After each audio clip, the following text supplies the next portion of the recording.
Good morning everyone, welcome to current affairs education. Current affairs education में आज हम चर्चा करेंगे 16 अगस्त 2020 के करंट अफेयर्स की। और मैं आपको बता दूं, आज का जो सेशन है वो बहुत ज़्यादा महत्वपूर्ण है। बिना स्किप किए वीडियो को पूरा देखिए, शुरू से लेके लास्ट तक, क्योंकि स्वतंत्रता दिवस पे जो महत्वपूर्ण घटनाएं हुई हैं, महत्वपूर्ण समारोह हुए हैं और जो घोषणाएं की गई हैं वो हमने इसमें कवर की हैं।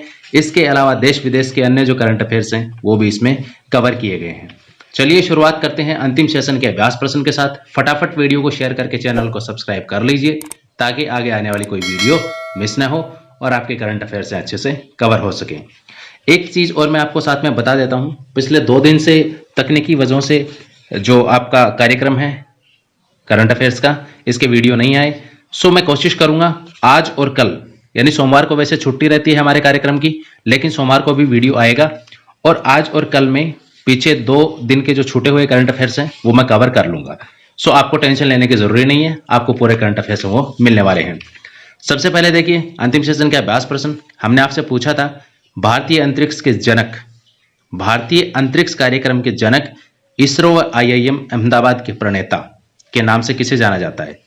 तो ये हैं आपके डॉक्टर विक्रम साराभाई। डॉक्टर विक्रम साराभाई हैं, ये अंतरिक्ष कार्यक्रम के जनक हैं। इसके अलावा इसरो और IIM अहमदाबाद, इनकी स्थापना का श्रेय भी इन्हीं को दिया जाता है।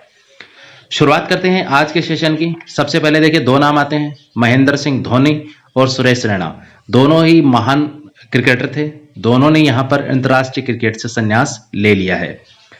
तो देखिए इनके बारे में हम चर्चा करते हैं। 2 बार विश्व कप विजेता भी भारत रहा है जब महेंद्र सिंह धोनी कप्तान थे, यानी 2 बार इन्होंने वर्ल्ड कप दिलाया भारत को। तो कमेंट करके मुझे आप ये बताइए इन्होंने कब कब, वो सन लिखनी है, कब कब इन्होंने विश्व कप दिलाया है भारत को। 2 बार दिलाया है, मैं आपको बता देता हूं। कब कब दिलाया है ये आपको बताना है और कमेंट आपको ज्यादा से ज्यादा करने हैं। आपके जो सुझाव होते हैं, जो सजेशंस होती हैं, वो भी आप कमेंट में लिखें कि सर ये इसमें ऐड किया जाए इस कार्यक्रम में, या इस कार्यक्रम में ये सुधार किया जाए, वो भी आप लिखें। इसके साथ में जो पूछा जाता है आपको उसका जवाब भी जरूर दें, बिकॉज ये आपके लिए है, आपके लिए। तो आपके लिए आपके अनुसार ही होगा, इस चीज को समझिए।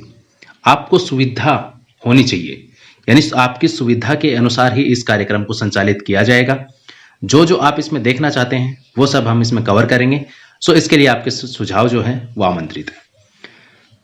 अब बात करते हैं महेंद्र सिंह धोनी के आगे। देखिए इनका जन्म हुआ था 1981 रांची झारखंड में, और इनको माही के नाम से भी जाना जाता है। माही, ये आपको याद रखना है। खेल क्षेत्र में सबसे जो प्रतिष्ठित पुरस्कार है राजीव गांधी खेल रत्न, वो भी इनको मिल चुका है, 2007 में इनको मिला है। इसके अलावा एक नाम आता सुरेश रैना।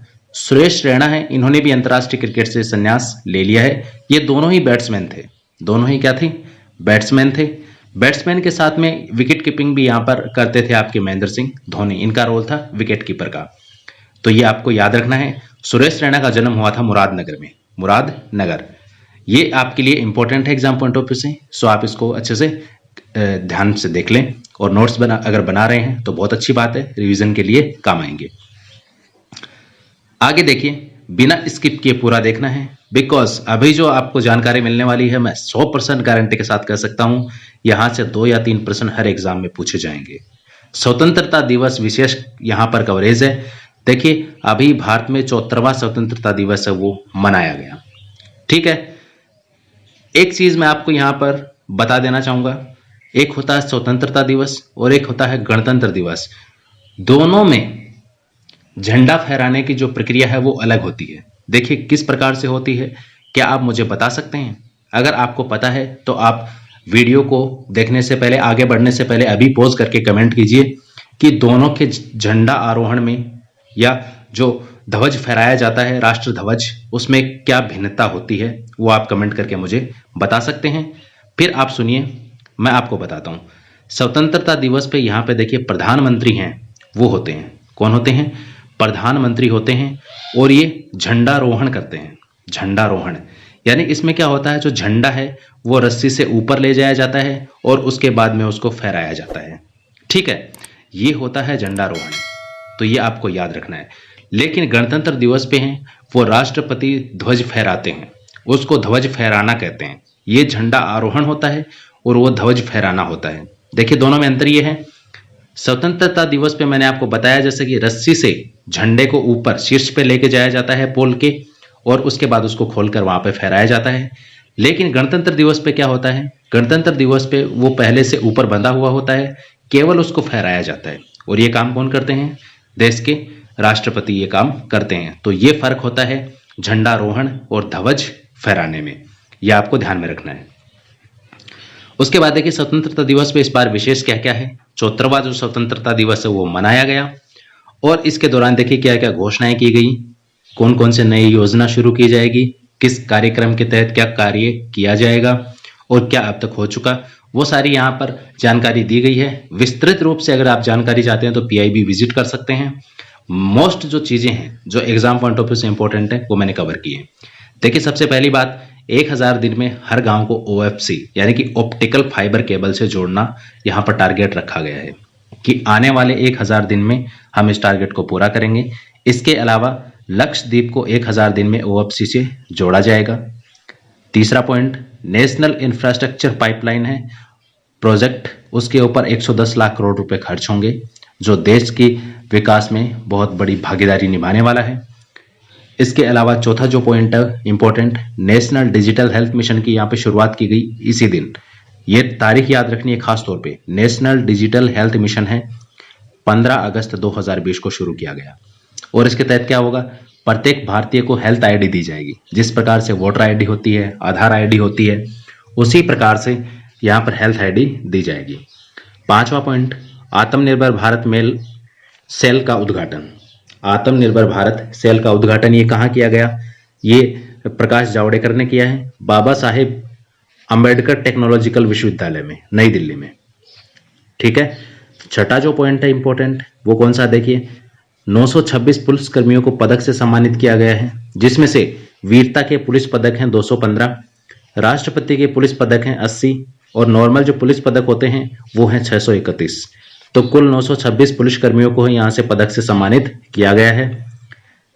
उसके बाद देखिए सातवां जो पॉइंट है, यहाँ पर कहा गया है कि प्रोजेक्ट डॉल्फिन की शुरुआत होगी, यानी जो डॉल्फिन्स हैं उनके संरक्षण के लिए और बायोडाइवर्सिटी के एक्सपेंशन के लिए, उसको एक्सपेंड करने के लिए यहाँ पर प्रोजेक्ट डॉल्फिन की शुरुआत है वो की जाएगी।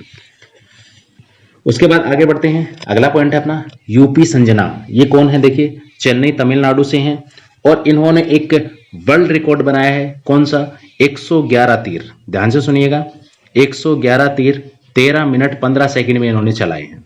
तो ये आर्चरी में पारंगत हैं, आर्चरी धनुर्विद्या। और यहां पर देखिए ह्यूमन अल्टीमेट वर्ल्ड रिकॉर्ड्स, ये एक वर्ल्ड रिकॉर्ड दस्तावेज है, इसमें इनका नाम है वो शामिल कर लिया गया है। और इन्होंने जो इनके कोच हैं उन्होंने कहा है कि जल्दी हम गिनीज बुक ऑफ रिकॉर्ड्स में भी इनका नाम है वो दर्ज करवाएंगे और इसके लिए वहां पर जो भी प्रोसेस है वो पूरी की जाएगी। उसके बाद देखिए अगली चीज, एक नाम चर्चा में है पद्मावती। ये क्या चीज है पद्मावती, ये वाटर क्वालिटी टेस्टिंग डिवाइस है। क्या है, वाटर क्वालिटी टेस्टिंग डिवाइस। तो आपको याद रखना है, इसको डेवलप किया है आईआईटी कानपुर ने। किसने डेवलप किया, आईआईटी कानपुर ने। नेक्स्ट है आत्मनिर्भरता सप्ताह, ये कब मनाया गया, तो 1 से 14 अगस्त 2020 तक आत्मनिर्भरता सप्ताह मनाया गया। और इस दौरान भारत सरकार ने, केंद्र सरकार ने विभिन्न प्रकार के कार्यक्रम है वो आयोजित किए गए और विभिन्न प्रकार के निर्णय भी लिए गए। जैसे कि जो रक्षा उपकरण है, लगभग 101 रक्षा उपकरण है जिनको प्रतिबंधित कर दिया गया है, जिनका आयात है वो प्रतिबंधित कर दिया गया है। और कहा गया है कि आत्मनिर्भर भारत अभियान के तहत हम उनको भारत में ही बनाएंगे। उसके बाद अगला एक मूवमेंट है जो शुरू किया है, देखिए फिट इंडिया फ्रीडम रन, ये शुरू किया है अभी किरेन रिजिजू जी ने। ठीक है, और इसको शुरू किया है 14 अगस्त 2020 को। और ये चलेगा कब तक, ये कार्यक्रम फिट इंडिया फ्रीडम रन है, ये 15 अगस्त से लेके 2 अक्टूबर 2020 तक चलेगा। 2 अक्टूबर को महात्मा गांधी की जयंती मनाई जाती है। क्या आप जानते हैं 2 अक्टूबर को और किस महापुरुष की जयंती है वो मनाई जाती है महात्मा गांधी के अलावा? कमेंट करके मुझे फटाफट बता दो। नेक्स्ट है किसान स्पेशल ट्रेन। देखिए पहले भी मैंने चर्चा की है, लेकिन अब क्यों फिर चर्चा कर रहा हूं ये भी मैं आपको बताऊंगा। पहली जो किसान स्पेशल ट्रेन थी वो चली है देवलाली दानापुर से, जो मैंने आपको बताया था खाद्य सामग्री विशेष के लिए। अब 13 अगस्त को एक और किसान स्पेशल ट्रेन चली है, वो आपको याद रखनी है, दोनों इंपॉर्टेंट है। दूसरी जो चली है वो बरौनी बिहार से लेकर टाटानगर जमशेदपुर तक जाएगी और ये दूध सप्लाई के लिए विशेष तौर पे चलाई जाएगी। तो आपको ये दोनों चीजें याद रखनी है, कहां से कहां तक, पहली कब चली, कौन सी थी, कहां से कहां तक चली, दूसरी कौन सी है, कब चली। तो 13 अगस्त को दूसरी चली है बरौनी से टाटानगर के मध्य, और खास इसका जो टारगेट है वो है दूध सप्लाई, मिल्क सप्लाई। उसके बाद आगे बढ़ते हैं, एक नाम आता है सार्थक। क्या है सार्थक? ये अब तटीय गश्ती जहाज है जो भारतीय तटरक्षक बल को सौंपा गया है अभी, और इसको बनाया है गोवा शिपयार्ड लिमिटेड ने। गोवा शिपयार्ड लिमिटेड ने, ये आपको याद रखना है। नेक्स्ट आगे बढ़ते हैं, देखिए सर्वाधिक कार्यकाल वाले गैर कांग्रेसी प्रधानमंत्री कौन है? तो ये अभी अभी बने हैं नरेंद्र मोदी। इन्होंने 2014 से लेके अब तक प्रधानमंत्री के रूप में कार्य किया है और कर रहे हैं। अगर मैं बात करूं इनसे पहले ये किनके नाम था ये रिकॉर्ड, तो देखिए सर्वाधिक कार्यकाल वाले गैर कांग्रेसी प्रधानमंत्री नरेंद्र मोदी से पहले थे अटल बिहारी वाजपेयी। इन्होंने 2268 दिन तक यहां पर शासन किया था, यानी ये प्रधानमंत्री रहे थे। उसके बाद देखिए अगर सर्वाधिक कार्यकाल वाले देश के प्रधानमंत्री की बात करें तो उस सीरीज में ये चौथे नंबर पे हैं। कौन? नरेंद्र मोदी हैं, वो सर्वाधिक कार्यकाल वाले देश के चौथे प्रधानमंत्री हैं, चौथे प्रधानमंत्री। ठीक है, ये आपको याद रखना है। अगर गैर कांग्रेसी पूछे तो पहले गैर कांग्रेसी पहले हैं जिन्होंने जिनका कार्यकाल है वो सबसे लंबा रहा है, नरेंद्र मोदी का। नेक्स्ट है अपना मुंबई ट्रैफिक सिग्नल। क्यों चर्चा में है? देखिए जब आप ट्रैफिक सिग्नल देखते हैं तो वहां पर आपको महिला का चिन्ह मिलेगा। अभी तक क्या होता था और होता भी है लगभग देश के अंदर सभी जगहों पर, पुरुषों का जो पद चिन्ह है या पुरुषों का चिन्ह है वो मिलता है आपको ट्रैफिक सिग्नल्स पे, लेकिन मुंबई पहला शहर है ऐसा जिसने महिला का चिन्ह लगाने की शुरुआत की है। उसके बाद आगे देखिए पॉजिटिव पे, ये सिस्टम क्या है? पॉजिटिव पे सिस्टम है वो किसका है, किसके लिए शुरू किया गया, क्या इसका यहाँ पर उद्देश्य है? पॉजिटिव पे सिस्टम है ये आरबीआई द्वारा शुरू किया गया है और 50,000 रुपए से अधिक के चेक हैं उनके ऊपर यह लागू होगा। किस प्रकार कार्य करेगा? देखिए चेक इनकेस से पहले क्रॉस वेरीफाई करेगा सारी की सारी डिटेल्स। क्रॉस वेरीफाई कैसे करेगा? जो चेक इशू करता है वो क्या करता है, ऐप के माध्यम से अपनी सारी जानकारी है वो किस में भरेगा, बैंक को देगा।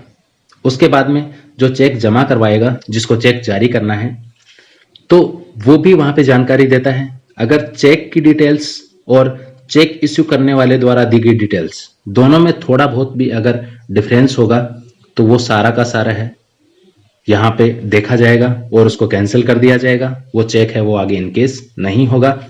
तो यहाँ पर इसके लिए शुरुआत की गई है धोखाधड़ी से बचने के लिए। खास तौर पे कहें कि ग्राहक, जो बैंक के जो ग्राहक हैं, उनको किसी भी प्रकार से यहाँ पे आर्थिक रूप से हानि ना हो, तो इसके लिए पॉजिटिव पे सिस्टम है, इसकी शुरुआत आरबीआई के द्वारा की गई है।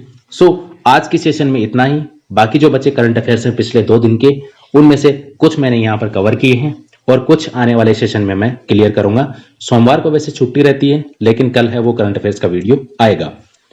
चलते चलते आपके लिए एक अभ्यास प्रश्न आपके लिए है, निम्नलिखित में से किस व्यक्ति ने ब्रह्म समाज की स्थापना की और सती प्रथा जैसा जो कार्य था उसके ऊपर रोक लगाई? तो निम्न में से कौन है आपको कमेंट में बताना है। स्वामी दयानंद सरस्वती, स्वामी विवेकानंद, राजा राम मोहन रॉय या अरविंदो घोष? इनमें से इसका सही उत्तर आपको बताना है। मिलते हैं अगले एपिसोड में, तब तक के लिए नमस्कार, गुड नाइट।